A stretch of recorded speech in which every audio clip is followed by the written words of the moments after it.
Ensiklopedia Digital Anak Muslim. Mengenal Ciptaan Allah, Buku 3 Unta, karya Kiki Barkia.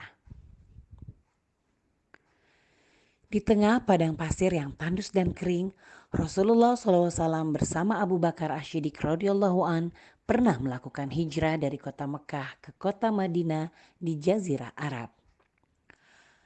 Jarak kedua kota ini sekitar 450 km, kira-kira sejauh jarak kota Jakarta ke kota Semarang.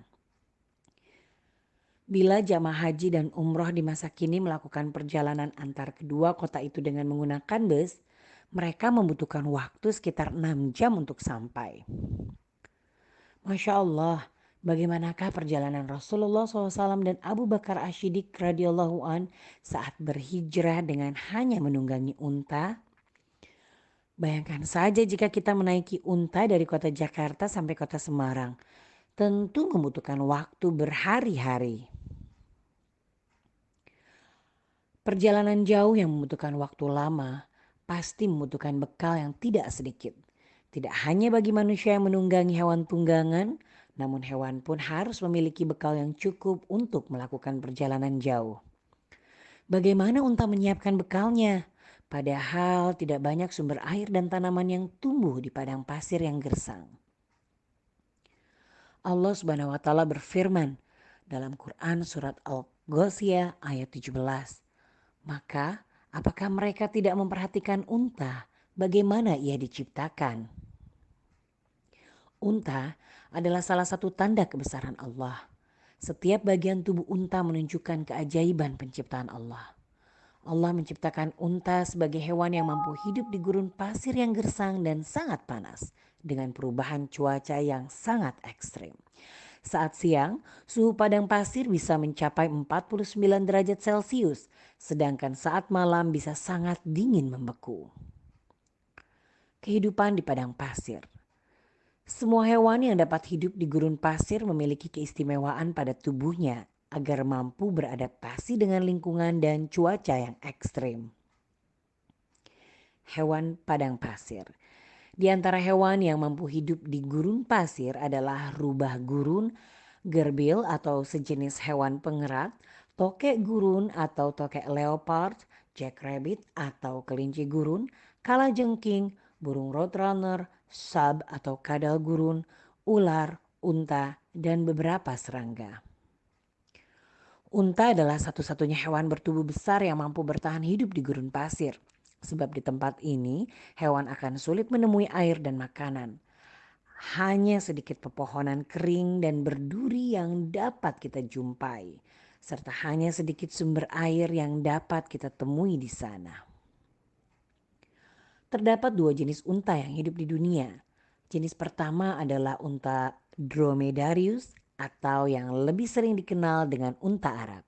Unta ini berpunuk satu. Mereka hidup di gurun pasir di sekitar Afrika, Asia, dan Australia. Jenis kedua adalah unta Bactria. Unta ini berpunuk dua. Mereka hidup di stepa-stepa di daerah Asia Tengah. Allah menciptakan unta untuk keperluan manusia. Salah satunya sebagai sumber makanan dan hewan tunggangan. Unta mampu melakukan perjalanan jauh yang membutuhkan waktu lama. Ia dapat bertahan hidup hingga 2 pekan tanpa makan atau minum. Ia tetap dapat terus melakukan perjalanan sampai sejauh 160 kilometer meski belum menemukan sumber makanan atau air. Ini seperti mobil yang akan melakukan perjalanan dari kota Jakarta ke kota Bandung. Setelah kita mengisi penuh tangki bensin sebelum berangkat, kita hanya perlu mengisi kembali bahan bakarnya setelah sampai di kota tujuan. Masya Allah, hemat energi bukan? Namun demikian, meski tidak makan atau minum, tentu unta tetap membutuhkan istirahat dalam perjalanan. Tidak hanya mampu berjalan jauh, unta juga dapat diandalkan untuk membawa barang berat. Dalam perjalanan jarak pendek, unta mampu membawa beban sekitar 200-an kilogram di atas punggungnya. Kira-kira dengan beban seberat ini, unta masih mampu berjalan sampai 40 kilometer dalam satu hari. Namun, Jika berjalan tanpa beban berat, unta mampu berjalan sejauh 40 kilometer hanya dalam waktu 1 jam. Bahkan unta bisa berlari jarak pendek dengan kecepatan 64 kilometer per jam. Artinya dalam waktu 1 jam ia bisa menempuh jarak 64 kilometer. Masya Allah, itulah mengapa di beberapa negara di Timur Tengah terdapat lomba pancuan unta sebagai hiburan masyarakat. Ketika unta menemui sumber air, ia akan meminum air dalam jumlah yang sangat banyak. Bahkan bisa mencapai sepertiga berat badannya. Ia dapat minum dalam waktu yang singkat dan menyimpan cadangan air tersebut dalam tubuhnya. Sekali minum, unta dapat menghabiskan sekitar 132 liter air hanya dalam waktu 10 menit. Masya Allah, itu seperti meminum 560 gelas air dalam satu waktu. Jangan coba-coba membawa unta datang ke pesta.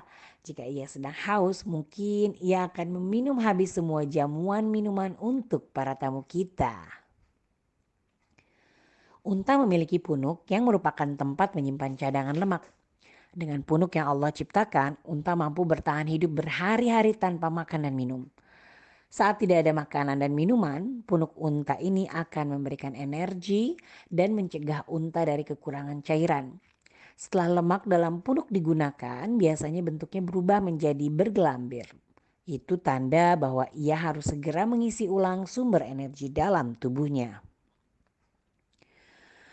Berat punuk unta dapat mencapai 36 kilogram. Itu lebih berat dari memikul 3 karung beras besar di belakang punggungmu. Dahulu pada zaman jahiliyah, orang-orang memotong punuk unta untuk dimakan, namun tanpa terlebih dahulu menyembelihnya. Tentu itu sangat menyakitinya. Secara perlahan, unta pun akan mati jika hidup tanpa punuknya. Namun, saat Islam datang, Rasulullah SAW melarangnya. Allah juga menciptakan sistem pencernaan khusus yang mampu mencerna makanan dari tumbuhan yang keras dan berduri. Allah menciptakan gigi, mulut, dan lidah unta secara khusus yang memungkinkannya mampu memakan duri tajam dengan mudah. Sebab hanya tumbuhan yang keras dan berduri seperti kaktus yang mampu hidup di padang pasir. Dari tumbuhan itu, unta juga mendapatkan tambahan cadangan air yang cukup untuk bertahan hidup. Sehingga ia tidak harus meluangkan waktu untuk mencari sumber air bila sudah berhasil menemukan makanan. Di gurun pasir sering sekali terjadi badai pasir. Angin yang bertiup kencang membawa butiran-butiran pasir. Bahkan badai pasir bisa menutup dan mengubur apa yang ia lewati. Tubuh unta diciptakan khusus agar kuat menahan terjangan badai pasir. Bahkan matanya didesain secara khusus oleh Allah agar mampu mengatasi serpihan-serpihan pasir yang akan mengenai matanya.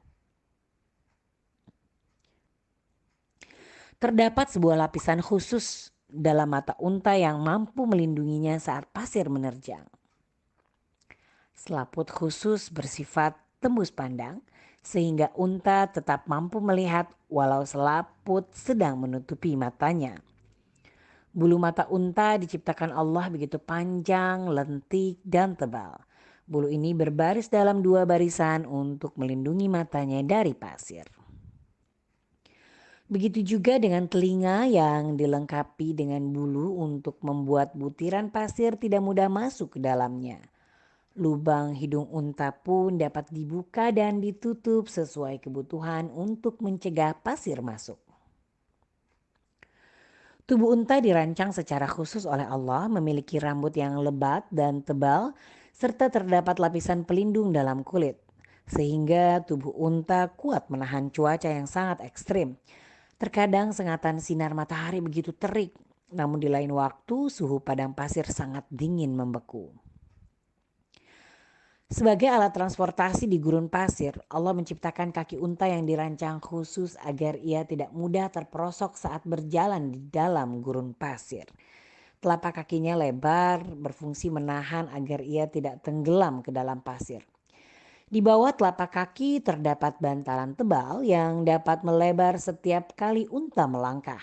Bantalan ini juga membantu unta agar tetap merasa nyaman melewati jalanan bebatuan dan pasir yang sangat panas. Pada lutut unta terdapat bantalan khusus, sehingga ia tetap nyaman saat ia sedang duduk bersujud di padang pasir yang panas. Lapisan-lapisan tebal ini mencegah kulit unta agar tidak terbakar atau merasakan sakit. Lapisan tebal ini bernama calluses. Selain untuk transportasi, unta juga merupakan sumber makanan bagi manusia. Kita dapat menyembelih unta dan memasak dagingnya. Namun ketahuilah bahwa memakan daging unta dapat membatalkan wudhu. Dari Jamir bin Samurah radhiyallahu an, ada seseorang bertanya kepada Rasulullah SAW, apakah engkau berwudu karena makan daging kambing? Jawab beliau, jika engkau mau berwudulah. Jika engkau mau silakan tidak berwudu. Lalu beliau ditanya lagi, apakah engkau berwudu karena makan daging unta? Jawab beliau, iya berwudulah karena memakan daging unta. Hadis riwayat Muslim nomor 360. Rasulullah SAW pernah menghitung perkiraan jumlah pasukan Quraisy dalam perang Badar dengan menghitung jumlah unta yang mereka sembelih setiap hari.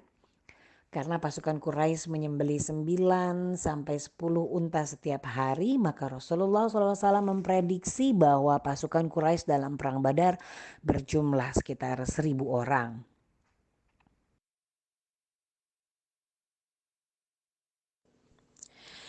Tidak hanya daging yang dimanfaatkan manusia, susu unta juga dikonsumsi. Susu unta sangat bergizi tinggi, terkadang susu diolah menjadi keju. Bulu lapisan dalam unta baktria dapat dimanfaatkan sebagai bahan pembuat pakaian, seperti jaket, sarung tangan, shawl, topi, rok, dan lain-lain. Dalam 1 tahun, seekor unta baktria bisa memproduksi 8-10 kg bulu. Sayangnya, populasi unta baktria saat ini terancam punah. Tidak lebih dari 400 ekor yang tinggal di Gurun Gobi, Mongolia, dan di Cina. Tidak hanya tubuhnya yang bermanfaat, air kencing unta pun dapat dimanfaatkan untuk pengobatan. Kotorannya juga dimanfaatkan sebagai bahan bakar. Kotoran ini dikeringkan lalu dibakar. Seekor unta dapat menghasilkan sekitar 8 kg kotoran per hari. Sebagiannya digunakan petani sebagai pupuk, akan tetapi sisanya menjadi sampah dan membuat tempat pembuangan akhir penuh. Sebuah pabrik semen di negara Uni Emirat Arab menggunakan kotoran unta sebagai campuran bahan bakar. Dengan demikian mereka dapat menghemat penggunaan bahan bakar dan juga mengurangi sampah. Unta tidak suka hidup sendirian. Ia hidup bersama kawanan yang memiliki jumlah anggota sekitar 20 ekor. Pada musim dingin, unta mencari pasangan. Kemudian unta betina hamil dan 14 bulan kemudian mereka melahirkan. Biasanya unta betina melahirkan hanya 1 anak, tapi terkadang mereka melahirkan kembar. Unta lahir dengan bobot sekitar 36 kg. Bayi unta adalah pembelajar yang cepat. 30 menit setelah lahir, mereka langsung belajar berjalan. Beberapa jam kemudian, mereka langsung belajar berlari. Mereka akan menyusu pada ibunya selama 12 sampai 18 bulan. Mereka tinggal dalam kawanan bersama ibunya sampai siap dewasa, yaitu sekitar 4 atau 5 tahun. Di alam bebas, rata-rata unta dapat hidup selama 40 atau 50 tahunan. Unta adalah hewan yang hebat dan kuat, namun ia adalah makhluk yang tunduk pada perintah Allah Subhanahu wa taala yang maha hebat dan maha kuat. Ketika Rasulullah SAW dan Abu Bakar tiba di Madinah setelah perjalanan hijrah, semua orang berebut agar Rasulullah SAW tinggal di rumah mereka.